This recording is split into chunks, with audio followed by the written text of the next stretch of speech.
बिस्मिल्लाहिर्रहमानिर्रहीम। दोस्तों, ज़लज़ले कुदरती आफ़ात हैं और ये अल्लाह ताला के हुक्म से ही आते हैं।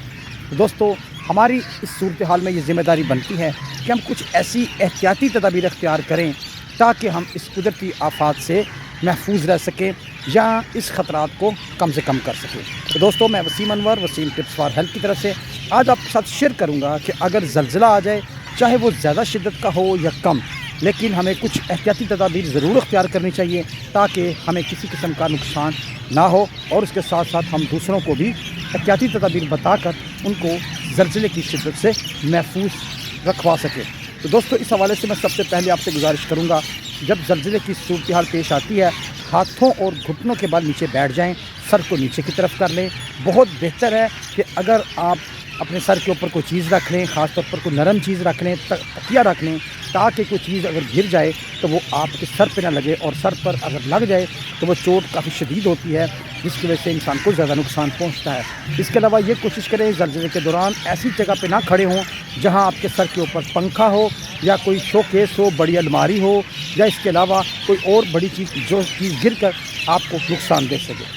कोशिश करें कि किसी खुली जगह पर चले जाएँ ताकि महफूज रह सकें। लेकिन दोस्तों, अगर आप ऊपर वाली मंजिलों में हों तो भागने की कोशिश ना करें, अपनी खिड़कियां और दरवाज़ों को खुला छोड़ दें और अपने आप को किसी मेज़ के नीचे महफूज कर लें ताकि अगर कोई चीज़ गिर जाए तो आपको चोट ना लगे।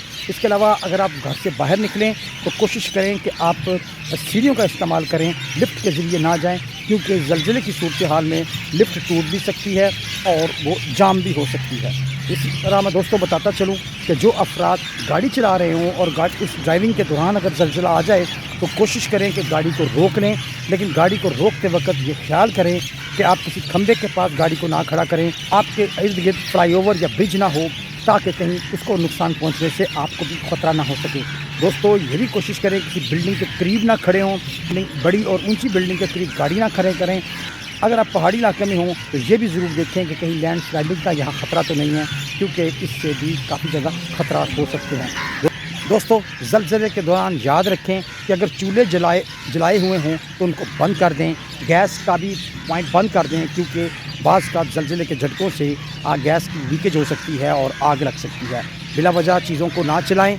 दोस्तों, इसके साथ साथ शोर गुल नहीं करना, घर के दरवाज़े और खिड़कियों को खुला छोड़ देना है। शीशे वाली खिड़कियों के पास हरगिज़ खड़े नहीं होना, क्योंकि ज़लज़ले की वजह से वो टूट जाएं तो उससे अच्छा खासा इंसानी नुकसान होता है। दोस्तों, अपने आप को पैनिक नहीं होने देना, रिलैक्स रहना है, दूसरों को रिलैक्स करना है ताकि हर किस्म के ख़तरात से हम महफूज रखें। ज़लज़ले के पहले 7 सेकंड बहुत अहम होते हैं, जिसमें अपने होश को आपने कायम रखना है, दूसरों का ख्याल रखना है, और ताकि किसी किस्म के नुकसान ना हो। जो ही ज़लज़ला रुक जाए, ख़त्म हो जाए, तो कोशिश करें कि घर से बाहर निकल जाएं, खुली जगह पर चले जाएं, तो वो ज़्यादा बेहतर है। दोस्तों, दूसरों की मदद ज़रूर करनी चाहिए, इसलिए कि नबी करीम सल्लल्लाहु अलैहि वसल्लम ने फरमाया, तुम में से बेहतर वो है जो दूसरों के लिए मुफीद है। दोस्तों, जब भी ज़लज़ला आए या कोई भी परेशानी आए तो ला हौला वला कुव्वता इल्ला बिल्लाह का विर्द करना चाहिए, ताकि अल्लाह ताला हम जैसे तमाम मुसलमानों को और ख़ास तौर पर पाकिस्तान को मुख्तलिफ़ आफ़ात से महफूज रखे। दोस्तों, उम्मीद है कि ये हमारी छोटी सी मालूमात आपके लिए फ़ायदेमंद रही होगी। आप इस मालूमात को ज़रूर शेयर कीजिएगा, दूसरों तक ज़रूर पहुँचाइएगा, और दुआओं में भी याद रखिएगा सारे दुनिया को, लोगों को और अपने पाकिस्तान को, कि अल्लाह ताला हम सबको महफूज रखे। तो मिलते हैं नेक्स्ट वीडियो में, तब तक अल्लाह हाफिज़, टेक केयर।